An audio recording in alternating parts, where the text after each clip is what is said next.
자, 20장. 벌써 이제 20장이 돼서 이제 아주 후반으로 지금 들어가고 있습니다. 자, 3절을 다 같이 다시 봅시다. 시작.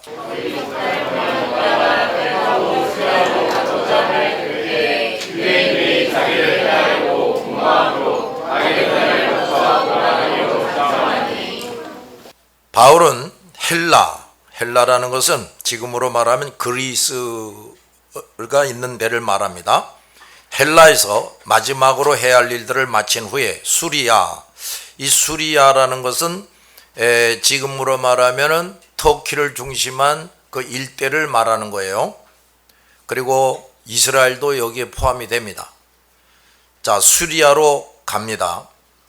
바울이 수리아로 가고자 하는 것은 그것이 바울이 처음 목회하는 곳, 또 이방인들을 전도하기 위해서 성령의 명령을 받아서 파송된 안디옥 교회가 그 수리아에 있다 이 말이에요.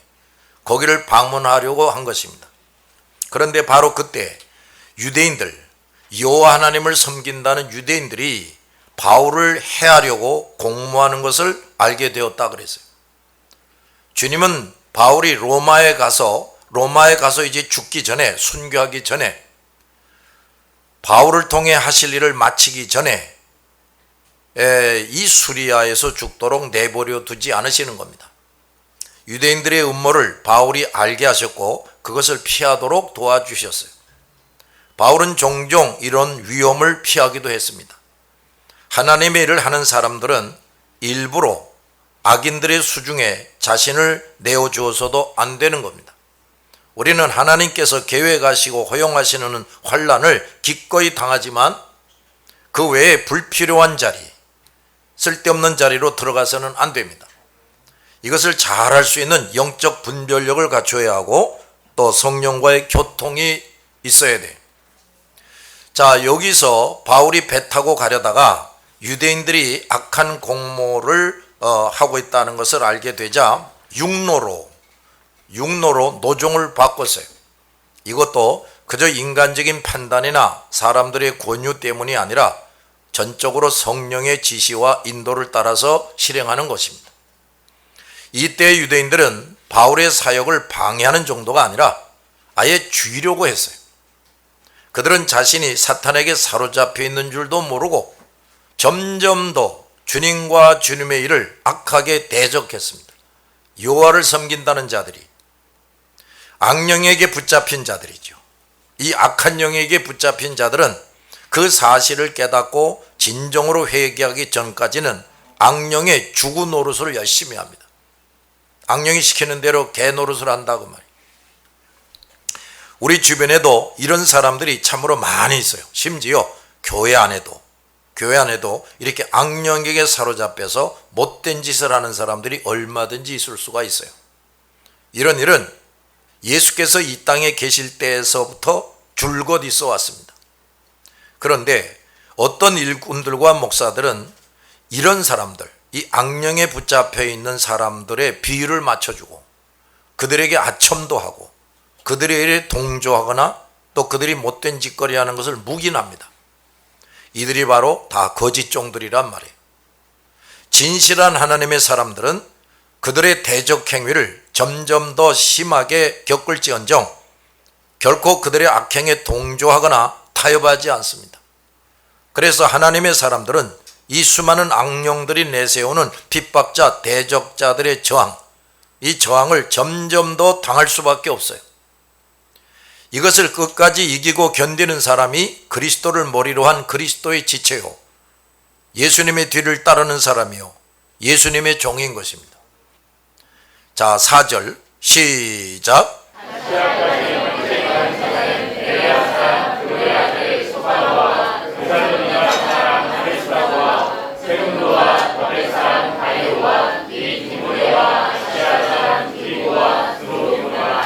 자, 여기 아시아까지 함께 가는 사람 6명에 대한 기록이 나와요.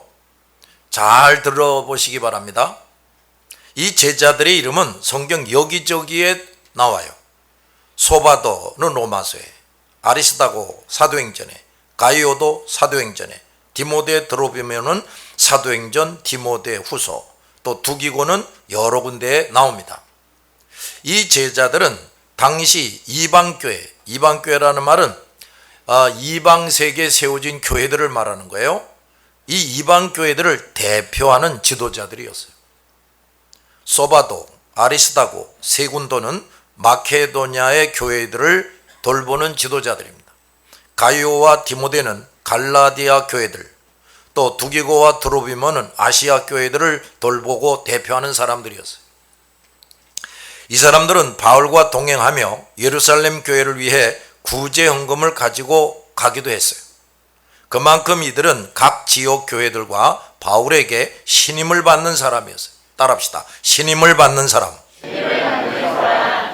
하나님과 하나님의 종에게 신임을 받는 교인이 돼야 돼. 신임을 받는 성도. 이런 사람이 돼야 돼. 바울은 친히 헌금을 관리하지 않았습니다. 이 제자들에게 맡겼어요. 아주 그건 지혜로운 처사였습니다.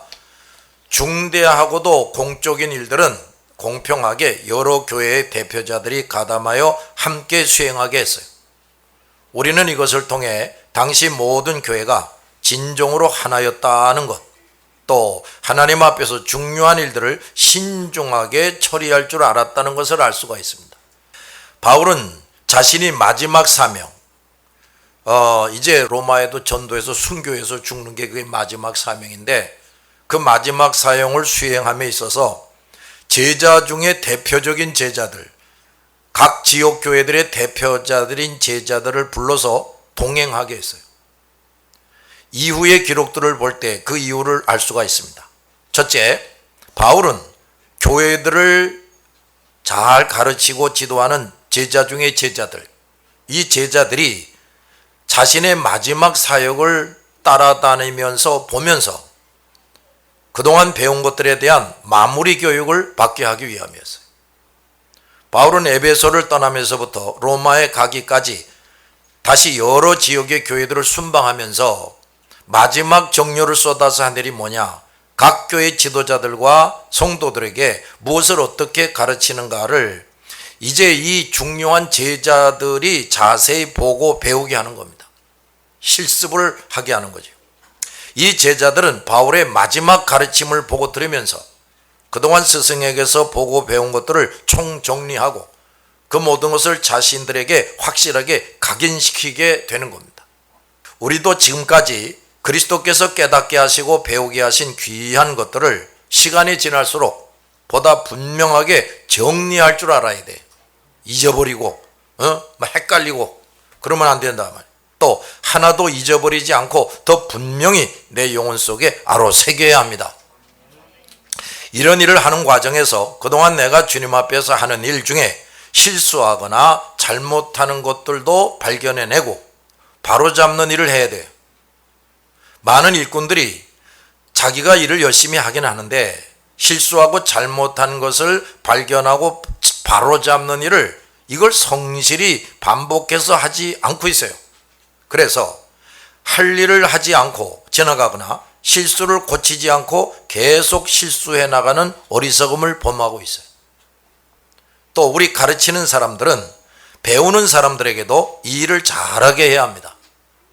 그들은 선생보다 더 빨리 자주 잊어버리고 더 실수하고 잘못해요. 그러므로 순간마다 그동안 가르쳤던 것들을 정리해 주는 일이 반드시 필요하다 그 말이에요. 그동안 잘 가르쳤으니 잘 알아서 하겠지, 그런 아니란 생각을 가지면 안 됩니다. 또 새로운 것만 자꾸 더 가르쳐 주고자 해서도 안 돼요. 이미 가르친 것들을 성도들이 잘 소화하고 그것이 든든한 바탕이 되고 정상적으로 성장되게 하면서 더 필요한 것들을 갖추게 해야지, 기초도 잘 안 돼 있고 기둥도 세워졌지 않은데 여기저기 벽돌을 붙이고 지붕을 씌우게 하는 어리석음을 범하지 말아야 된다 이 말. 사도행전은 이런 것을 우리에게 잘 배우도록 깨우치고 있습니다. 두 번째, 바울이 떠난 이후에 이 제자들이 교회를 섬기고 사역하는 일을 완벽하게 하도록 하기 위함이었어요. 바울은 전에도 말씀과 믿음과 성령이 충만한 사람으로서 능력 있게 자세하게 제자들을 가르치며 훈련시켰습니다. 그런데 그 제자들과 이별할 때가 되었단 말이에요. 바울도 죽을 때가 됐어요. 그러자 그들을 이 지역 저 지역에서 불러가지고 그야말로 마지막 실습을 통한 교육을 한 것입니다. 즉 바울은 그 제자들이 어느 정도가 아니라 완벽하게 무장하고 성장하도록 마지막으로 전력을 쏟아부은 거예요. 바울이 이렇게 애쓴 것은 자기가 떠난 후에 교회들에게 이리들이 들어올 것이고 자기가 키운 제자들 중에도 변제를 하는 자가 있을 것을 알았다고 말해요. 이미 이런 것을 성령에 의해서 바울은 알고 있었어요. 그래서 각 지역의 대표자들인 이 제자들을 따로 불러서 보다 더 철저하게 무장시키고자 한 것입니다. 자, 우리가 여기서 또 깨달을 것이 있습니다. 우리 눈물과 땀이 흘려진 사역들이 앞으로 어떻게 훼손될 것인가를 바울처럼 미리 알 수 있는 주님의 종이 되어야 됩니다. 말씀과 믿음과 성령이 충만하고 성령의 지시와 인도를 따라 모든 일을 하는 그리스도의 일꾼들은 그가 현재 맡은 일만 열심히 하지 않습니다. 장차 그가 이 세상을 떠난 후에 이루어질 일들도 성령에 의해서 미리 알고 그에 대비해서 일을 합니다. 이렇게 할 수 있는 일꾼은 그가 사역하는 순간마다 그 미래까지도 염두에 두고 보다 더 철저하게 제자들을 훈련하고 무장시키는 일을 합니다. 그저 발등에 불만 끄려 하거나 도무지 미래를 대비한 주님의 제자들을 훈련하지 못하고 사람 숫자나 불리려 하고 건물만 크게 지으려고 하고 하나님과 복음과 진리를 정확하게 증언하지 않고 인간의 지혜로운 말, 아름다운 말, 매끄러운 말, 부드러운 말을 성경 말씀과 비빔밥으로 만들어서 하나님께서 하라고 하신 말씀이 아닌 헛된 설교를 하는 이런 자들을 거짓종이라고 그래요. 이런 거짓종들이 되지 말아야 돼. 이런 사람들은 평생 목회를 하고 꽤 규모 있는 교회에서 목회를 하는 것처럼 보이지만 주님 앞에서는 책망받을 사람들이에요. 그 사람과 그 모든 수고와 관련해서 남는 것이 없게 됩니다. 여기서 또 우리가 발견하는 것이 있습니다. 첫째, 이 제자들은 한결같이 바울이 환난을 많이 겪은 곳에서 발굴된 사람들이라는 거예요. 두 번째, 다른 제자들보다 더 어렵고 힘든 일들을 잘 수행하는 바울의 신복들이었다는 거예요. 디모데는 바울이 다 죽을 정도로 맞고 가장 심한 고난을 당했던 루스드라, 하도 맞아서 이제 시체가 돼가지고 사람들이 성 밖에 던져버렸단 말이에요. 근데 바울이 그런데 또 뿌시시 일어나가지고 자기를 두들겨 패서 죽게 만든 그 루스드라로 다시 들어가서 전도를 합니다. 이걸 누가 봤느냐? 디모데라는 젊은 아이가 보는 거예요. 여기서 깨져가지고 바울의 수제자가 됩니다. 디모데는 바울의 명령을 전달하기도 하고 어느 교회에서 문제가 생기거나 성숙치 못한 교회에 가서 문제들을 수습하고 성도들을 잘 양육했어요.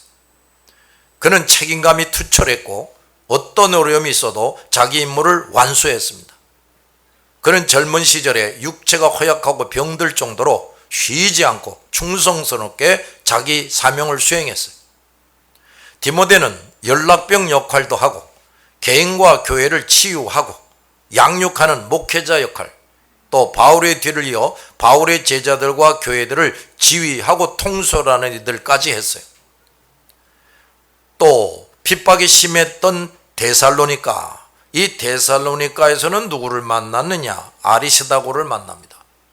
이 아리스다고는 바울을 대신해서 매를 맞아주는 일을 주로 또 했어요.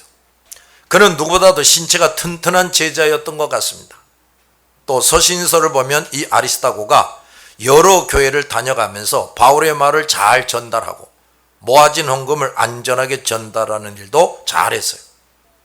또 더베 출신 가이오, 또 루스드라 출신 디모데는 그 지역이 서로 가까웠으므로 일찍이 그들은 서로 잘 아는 사이였던 것 같아요. 가이오도 아리스다고처럼 중요한 명령이나 소식을 전달하는 일을 잘했습니다. 가이오는 신체가 특별히 튼튼하지는 않았으나 주어진 사명이라면 목숨을 걸고 수행하는 책임의식과 사명감이 투철한 사람이었어요. 아시아 사람 두기고와 드로비모는 에베소 출신인데 바울이 다른 곳에서 에베소서를 써내서 보낼 때 이 사람들을 통해서 보냅니다. 그 정도로 이들도 바울에게 신임을 받는 충성스러운 제자들이었어요. 오네시모는 바울을 위해서 자기 목이라도 내놓는 충성스러운 제자였어요. 자, 여기에서 우리가 깨달을 것이 있습니다. 첫째, 우리가 당하게 되는 고난들 여러 가지로 큰 유익이 된다는 겁니다. 하나님의 자녀인 성도들과 일꾼들에게 하나님이 때때로 환난이나 시련을 허용하세요. 허용. 근데 그 모든 것이 주님에 의해서 계획되고 주어지는 일이기 때문에 주님께는 영광이 되고 우리에게는 복이 되게 하십니다. 그러니까 주님께서 하시는 일은 그 어떤 것도 마귀의 세력을 유리하게 하거나 승리하게 할 수 없어요. 그러므로 우리는 어떤 고난이 올지라도 주님의 거룩한 뜻을 굳게 믿고 감사함으로 받아들여야 됩니다. 그 고난들이 인간적으로는 고통스러운 면이 있지만 그 목적과 결과는 주님께서 세우시고 이루는 것이란 말이에요. 그러므로 우리는 그 고통 가운데서도 다 같이 감사하고 기뻐하자. 자, 이런 일은 좀 역설적이에요. 또 보통 사람들은 도무지 믿을 수 없고 이해할 수 없는 일입니다. 예수 그리스도를 확실히 믿는 그리스도의 사람들만이 이 신비로운 사실들을 이해할 수 있고 믿을 수가 있어요. 그런데 믿음이 부족한 사람들은 이런 고난을 받아들이기가 어려워요. 성경적 지식으로 고난이 무엇인지는 알았어도 믿음이 허약해서 믿음으로 받아들일 수가 없는 거예요. 그래서 불신자들처럼 조금만 고난이 와도 근심하고 걱정하고 두려워하고 그 다음에 이제 한 단계 더 나가면 낙심합니다. 한 단계 더 나가면 원망 불평을 합니다. 이제 더 나가면 불신앙으로 떨어져 버려요. 이런 교회는 주님께서 주시는 유익과 복을 스스로 거절하고 차버리는 사람들이. 그러므로 성도들은 세상의 어떤 일, 즉 직업, 학업, 자녀교육, 스펙 늘리기, 결혼 이런 일보다도 먼저 자신의 믿음을 자세히 살펴봐야 돼. 내 믿음이 지금 어떤 믿음이냐? 어느 수준이냐? 살펴보고 잘 성장시켜야 됩니다. 믿음을 성장시켜야 돼요. 이것이 잘 되어야 시시때때로 오는 고난을 나의 복으로 받아들일 수가 있어요. 그리고 이런 생활이 정상적으로 계속 지속이 될 때 점점 더 자기를 부인하고 자기 십자가도 잘 지고 주님의 뒤를 잘 따라가는 사람이 되는 거예요. 이 고난을 견뎌내지 못하는 사람들은요, 이걸 못해요. 자기 부인 못합니다. 자기 십자가 절대로 안 지지요.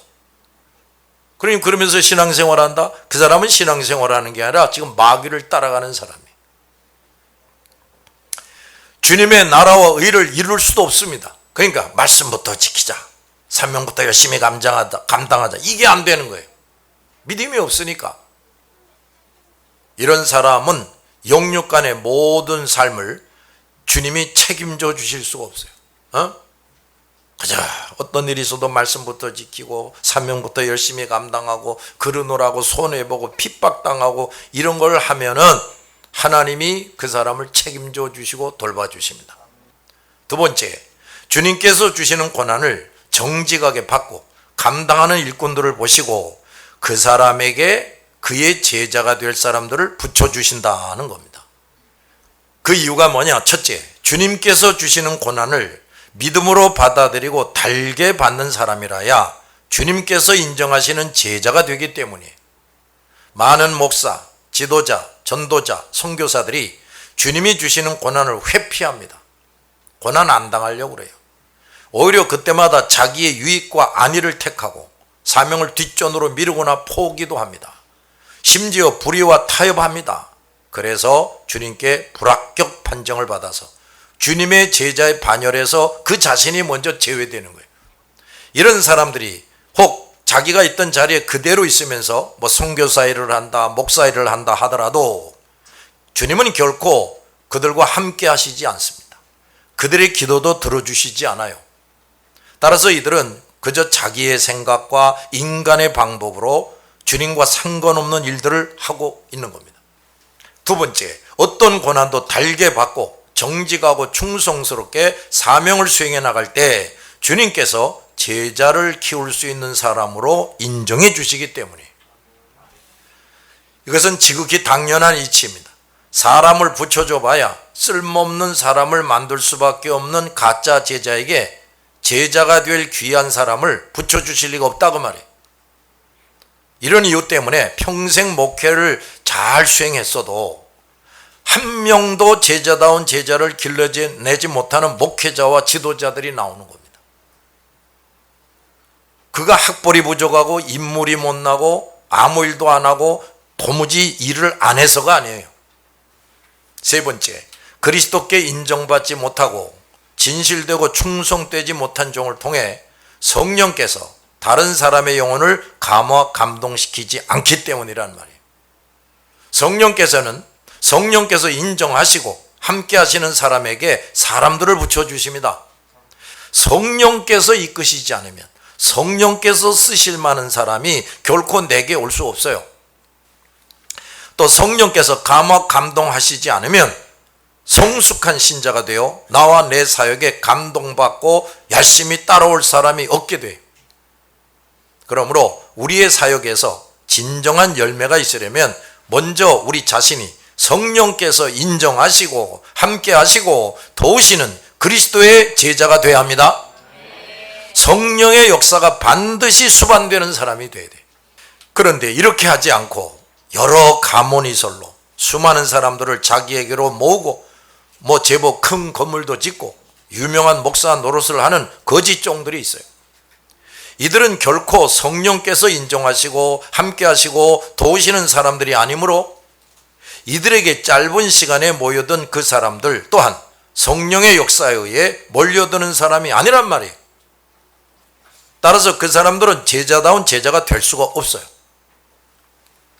그 거짓종처럼 결코 자기를 부인하지 않고 자기 십자가가 무엇인지도 모르고 교회도 아닌 교회에 출석하면서 자기도 신앙생활을 열심히 하고 있다고 여기는 것이, 이들은 주님이 아닌 세상을 따르는 사람들이에요. 따라서 결코 성령 세례를 받을 수가 없고 받았더라도 계속 그런 길로 가다가 성령이 떠나버린 사람이 돼서 주님의 사람으로 치료되고 변화되고 성장될 수가 없어요. 이런 사람들은 성령의 열매를 맺을 수가 없어요. 그들이 이런저런 좋은 일들도 할 수 있습니다. 구제 사업하고 한다고 이렇게 할 수 있지만은 그것은 불신자들이나 우상 숭배자들이 하는 것에 지나지 않습니다. 결코 주께서 인정하시고 기뻐하시는 것이 될 수가 없어요. 성령은 성령께서 함께 하시고 들어 사용하실 제자 후보자들을 성령이 함께 하시고 들어 사용하고 계시는 진실한 주님의 제자에게 붙이십니다. 그 귀한 사람들을 결코 아무에게나 붙이시지 않는단 말이에요. 자, 5절을 봅시다. 시작.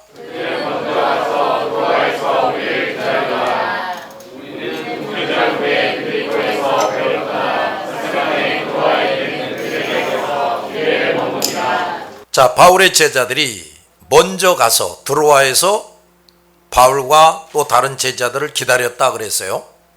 드로아는 바울이 제자들과 함께 예루살렘으로 가기 위해서 합류하기로 정한 장소예요. 5절과 6절에서 다른 곳과 달리 우리라는 표현이 나옵니다. 이걸 보면 사도행전의 저자가 누구예요? 누가예요. 누가가 다시 바울의 전도 여행에 합류하는 것을 알 수가 있어요. 누가는 5년 전에 자기 고향인 빌립보에 남아서 의사 영업을 하다가 다시 바울을 돕기 위해 왔습니다. 누가가 처음으로 바울을 만났던 곳도 이 드로아예요. 그 다음 무교절 후에 빌립보를 떠났다 그랬습니다. 바울은 당시에 고린도 교회에 보내는 첫 번째 편지, 고린도 전서지요. 이 고린도 전서를 기록합니다. 바울이 빌립보에서 무교절을 지켰는데 그때 그 편지에 그리스도가 유월절의 주체이고 그리스도의 삶 자체가 무교절이다 하는 걸 가르칩니다. 고린도전서에서. 또 본체가 오면 그림자는 사라지고 마는 것이다, 이런 걸 가르쳐요. 이건 무슨 소리냐? 자, 그 무교절 지키는 거, 구약의 율법 지키는 거, 이런 거는 오실 메시아를 이제 믿는 거를 하는 거예요. 근데 이제 메시아가 오셨단 말이에요. 그러니까 이제 무교절을 지키고 율법을 지키면서 뭐 하나님을 섬긴다, 이런 건 이제 사라지게 되는 거예요. 예수 그리스도만을 섬기고 예수 그리스도의 제자가 되고 예수 그리스도를 따라가는 사람이 돼야 되는 겁니다. 자, 바울은 배를 타고 닷새만에 드로아에 있는 제자들에게 갔다 그랬어요. 빌립보에서 이제 드로아까지 통상 가려면은 한 이틀이면 되는 거예요. 근데 닷새 만에 도착했다, 이 말은 그때의 여행이 순탄하지 못했음을 보여줘요.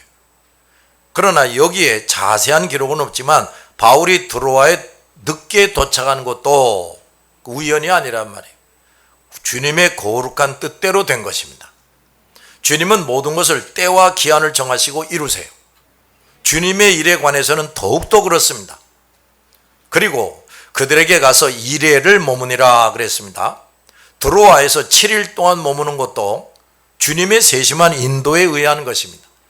지쳤으니까 우리 여기서 7일 동안 쉬자, 그런 게 아니란 말이에요. 7절부터 바울이 드로아에 있을 때 일어난 사건이 소개됩니다. 자, 7절 시작.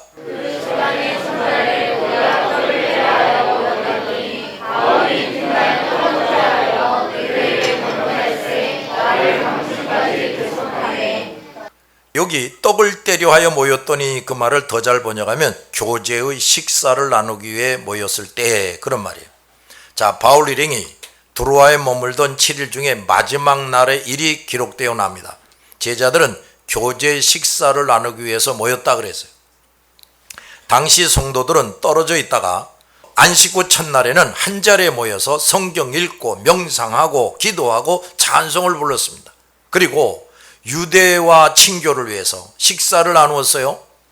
당시 성도들은 여기서처럼 안식 후 첫날을 주의 날이라고 불렀습니다. 다 같이 주의 날, 주일. 예수님의 죽으심과 부활이 그들의 신앙의 중심이었고 부활과 성령 강림이 모두 안식 후 첫날에 있었단 말이에요. 그래서 초대교회 성도들은 그날을 안식일 대신에 주님의 날로 지키게 된 겁니다. 어떤 사람은 바울과 제자들이 드로아에서 안식 후 첫날에 모여서 예배드리고 교제의 식사를 나눈 이때가 주의 날의 출발이 되었다라고 말합니다. 어쨌든 초대교회는 한 주일의 첫날을 주님의 날로 지키는 것이 거룩한 관습이 됐습니다. 이렇게 주님의 부활하신 날을 주의 날이요, 신약시대 안식일로 지킴으로써 모든 성도는 예수 그리스도의 죽으심과 부활을 잊지 않고 항상 기억하고 기념하기 위해서 이 안식일 날, 주의 날에 모여서 거룩한 날로 지키게 되는 거예요. 그러므로 그리스도의 신앙을 고백하는 모든 그리스도인들은 그 신앙으로 이 거룩한 주의 날을 잘 지켜야 됩니다. 이 주의 날을 지키는 것은 주님과 주님의 제자들 사이의 계약의 증표예요. 왜냐?